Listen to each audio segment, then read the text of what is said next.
Pretty Girl Club. I'm here to talk about how Black women are actually the ones who pedestalize exoticals on average. If you're new to this channel, I believe that generally speaking, colorism, texturism, and featureism tend to be internalized. I don't think that if you walk outside, a bunch of random white people are going to call you different names and stuff. I think generally speaking, a lot of the isms that Black women complain about are happening within the Black community. So let's talk about colorist, texturist, and featurist Black men. And let's talk about who raised those men.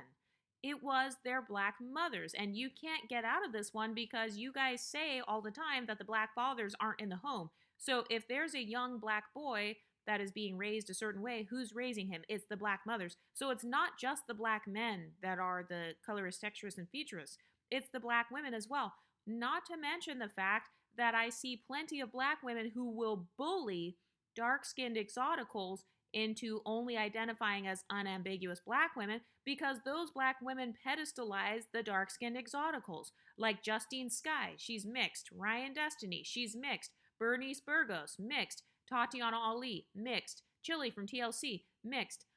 So a lot of dark-skinned Black women, they know what colorism, texturism, and featureism are, but a lot of their beauty icons that they have actually promoted and popularized via social media, a lot of their beauty icons are women who benefit from these quote-unquote isms. A lot of these women are actually obsessed with the Ethiopian and the Somali and the Eritrean phenotype. And I know this because if you look at Black women who go online and argue and they say, look how pretty dark-skinned Black women are, they will often pull up pictures of women who have these horn African features.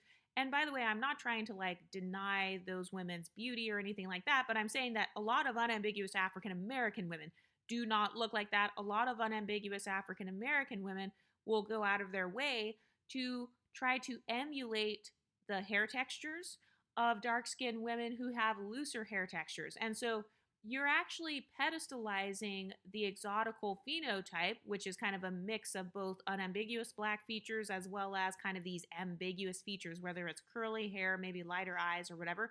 So they're actually popularizing our beauty on the same level, if not more so than Black men. And here's how I can prove this. It's because number one, a lot of exoticals in general, a lot of us don't even date Black guys. A lot of exoticals are gay or LGBT or they're asexual or they're decentering men or whatever. So it's not about, oh, well, they're just pedestalized by Black men. No, it's actually not that. Every time you wear a type 3 hair texture to a special event, I talk about the psychology of beauty standards, okay? So I can tell by looking at a woman, especially if it's a special event such as her wedding day, her birthday, however you dress for special occasions, that is your beauty standard. And there's nothing wrong if you think that we are beautiful. That's great. I support that. In fact, I love that because it continues to raise our status. So I have no problem with you doing that. Keep doing that. That's fine. If you want to wear the lace fronts, wear the lace fronts. And this actually has happened. A lot of Black women popularized type 3 hair.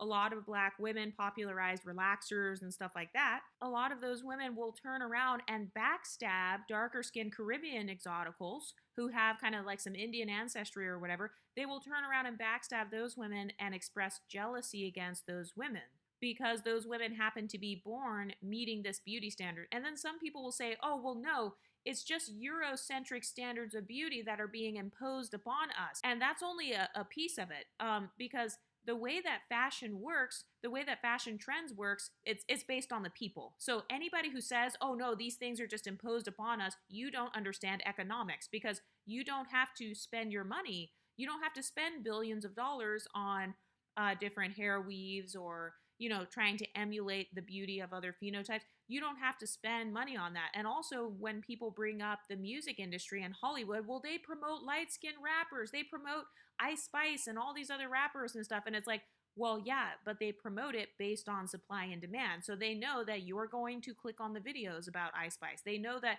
you're going to listen to Tyla's music and you're going to ignore Doechi's music or all these other darker skinned unambiguous women. They know that you're going to be rage baited to click on the videos that have to do with kind of these more ambiguous looking women. And so once again, that's still supply and demand. So you're still pedestalizing exoticals by clicking on videos about them, by watching channels like mine, even though it enrages you, by emulating the phenotypes of these women, and of course, by the swirling and the divesting movement. So you're still building up our community and raising our status because you're creating more of us when you divest and swirl.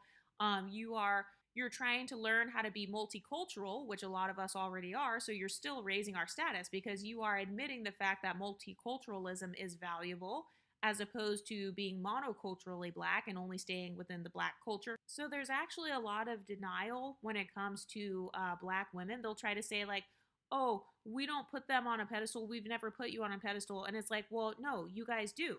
If Black women were to stop idolizing quote unquote preferences, then I think that the tides would change. But because a lot of Black women have such a strong reaction to an exotical, whether it's an angry reaction or kind of like a fawning reaction, either one is still pedestalizing her. Because I talk about the psychology of beauty all the time.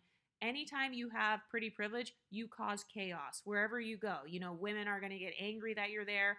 They're going to try to nag you or put you down and stuff. So a lot of the vicious backstabbing, it actually still raises the status of those women. Think about how Black women reacted to E. Kane versus how Black women reacted to Normani's new album.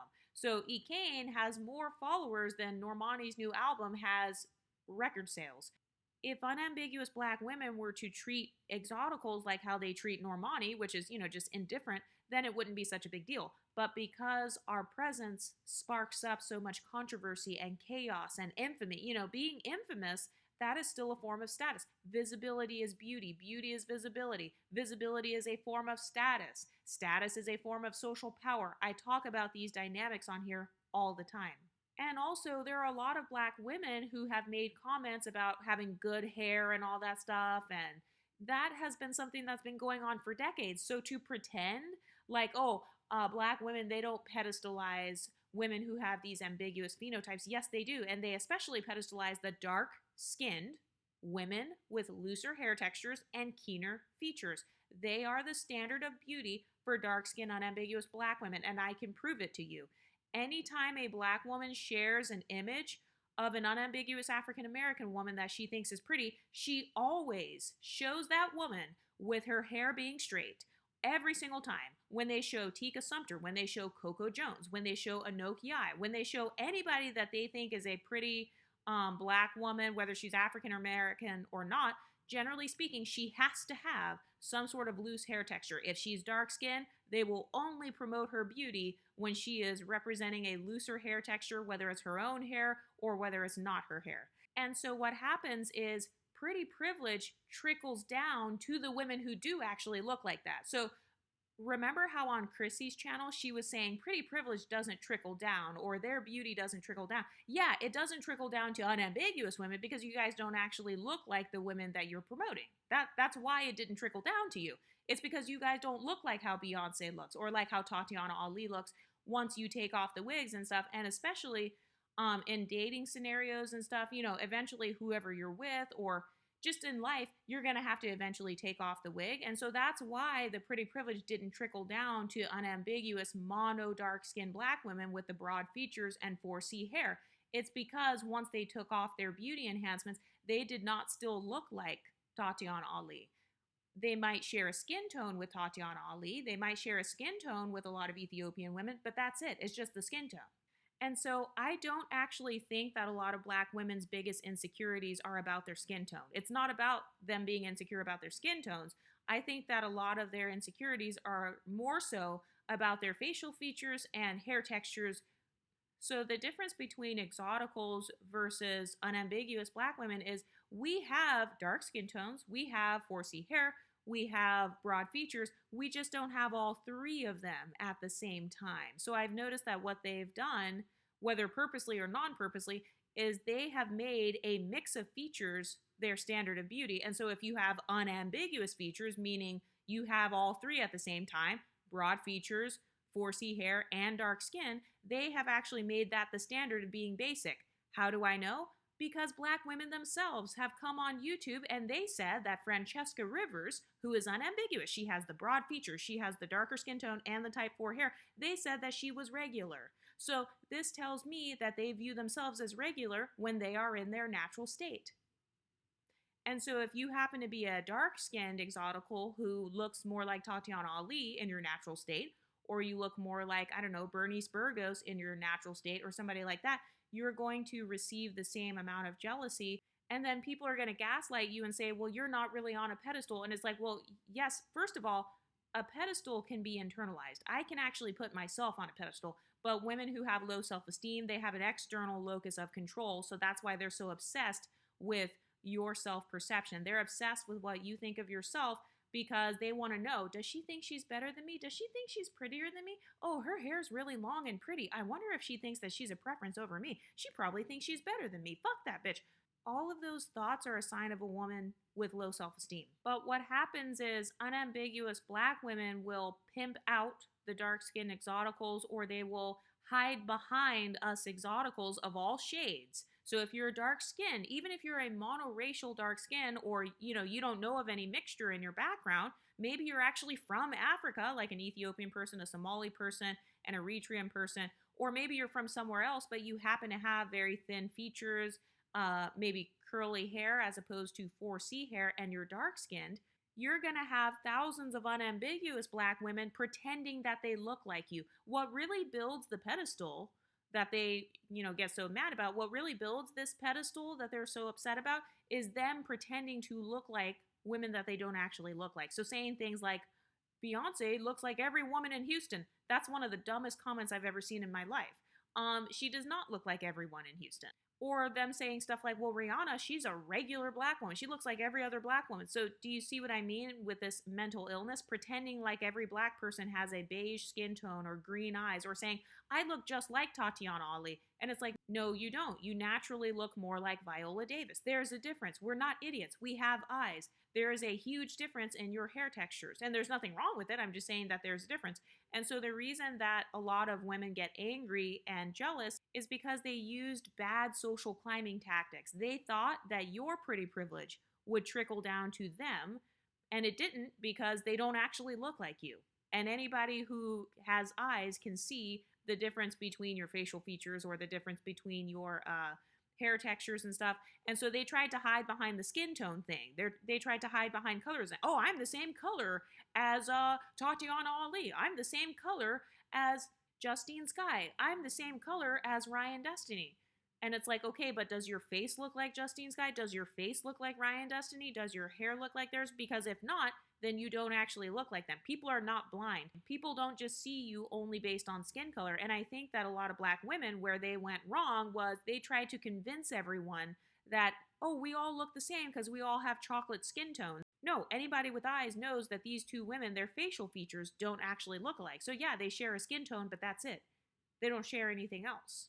And so that's why I say that black women actually pedestalize exoticals, because whenever it's their special occasions, a lot of them will emulate the phenotypes of maybe like Dominican women, or, kind of a mixed race, or a more ambiguous looking dark skinned woman. So that's why I said I really don't believe that their insecurities are the skin tone part. I really think that the bigger issues are internalized texturism and internalized featureism, because anytime I bring up featureism or texturism, people start getting pissed off. I've noticed a lot of unambiguous black women have gone out of their way to make sure that they never show the public that they have all three of these things at the same time: dark skin, broad features, and 4C hair. A lot of unambiguous black women will go out of their way to make sure that the world at large never knows that they have all three of those things. So this is why you will see some women who maybe they will abuse their hair so that they can try to look like Justine Skye. And by the way, I actually don't care what people do. Like, I don't care if you think Justine Skye is prettier than you and you want to look like Justine Skye. That's not the problem. The problem that I have is the backstabbing and the gaslighting against this community. So you want to look like us, but then you want to also like disrespect us. No. If you want to look like us, that's totally fine. If you want to change yourself to look like us, that's totally fine. All we want is for you to put some respect on our name. So guess what? When you're talking about black femicide and pretending and having all this fake outrage, you're laughing at black femicide. Okay, well, you guys laughed at light-skinned black femicide, Ekane. She identifies as black. In fact, she said that on her TikTok that you guys called colorist. You guys ignored the fact that Ekane called herself a black bum bitch. She called herself that, by the way. But you guys only focused on the fact that she also called the other girl that, saying that the dark-skinned girl was a black bum bitch. So we're tired of caping for women who don't cape for us. And so guess what? We are not going to give up our quote unquote pretty privilege or whatever pedestal you think we're on. And by the way, we know how to build our own internalized pedestal because having self-esteem is actually built from childhood. And guess who told us that we were beautiful when we were children? Our black mothers, our black grandmothers. Guess who told us that we have good hair or that our skin tone is pretty or that we have pretty eyes or that we have nice features or they make these comments like you're pretty for a dark skin and then your cousin is an ugly dark skin. Guess who started telling us that when we were children? Can't blame this one on the black fathers because a lot of them were absent. So guess who the first women were to tell us this? That's right. It was unambiguous black women. Dark-skinned exoticals are the standard of beauty for unambiguous dark-skinned black women. I've noticed that whenever a dark-skinned black woman wants to prove to a white man how beautiful dark-skinned women are, she will usually use a picture of a dark-skinned mixed woman like Justine Skye, Ryan Destiny, or Bernice Burgos. Another thing that I've noticed is whenever dark-skinned black women want to prove how pretty their hair is as a dark-skinned community, they will once again use a picture of some sort of Horn African type of woman, so maybe some sort of Ethiopian, Eritrean, Somali type of woman who has kind of this looser hair texture in order to prove her beauty. Same thing goes with facial features. A lot of the women who make these viral posts about dark skin beauty, they will say things like, oh, her face card doesn't decline, and usually they will utilize pictures of women who have thin noses. I've noticed that generally speaking, a lot of unambiguous black women never show images like this one, where it's an unambiguous woman who has fuller, broader features with like type 4 hair and dark skin. She doesn't have a weave in or whatever. I've noticed that a lot of women will not do that, and then they'll turn around and call a light-skinned woman who looks like that ugly.